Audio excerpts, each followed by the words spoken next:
Gumayusi is leaving T1, but who's replacing him? According to reports from Sheep Esports, it will be Peyz, the current JDG AD carry and someone who you may know from the LCK from his time on Gen G as well. Peyz is actually one of the most successful AD carries in recent years because of his time on the Gen G rosters of recent years, including being an MSI champion as well from 2024. But a lot of you may not have seen him in the LPL because it's a less watched region than something like the LCK, but I cast the LPL, so I can tell you a bit about him. Well, the good thing for you if you're a T1 fan is that Peyz has had an excellent year in the LPL. Now, a lot of that was held back by the fact that there were poor comms on JDG because there were multiple languages being spoken, both Korean and Mandarin Chinese, and that meant that JDG as a team didn't always have the best results. However, individually, Peyz was excellent. He is still the same player, which if you know from the LCK, who can play early game champions like Lucian or Kalista, but then also be an excellent hyper carry player on stuff like Kai'Sa or Zeri or something like that too.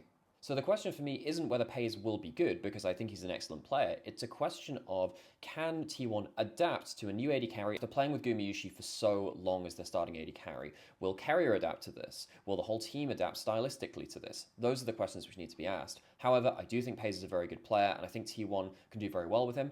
I am surprised that they haven't just switched to using Smash, who looked very good for them earlier in the year, or of course trying to pick up someone like Viper, although negotiations may have happened behind the scenes, we don't know. Obviously they weren't successful in getting him if they picked up Peyz.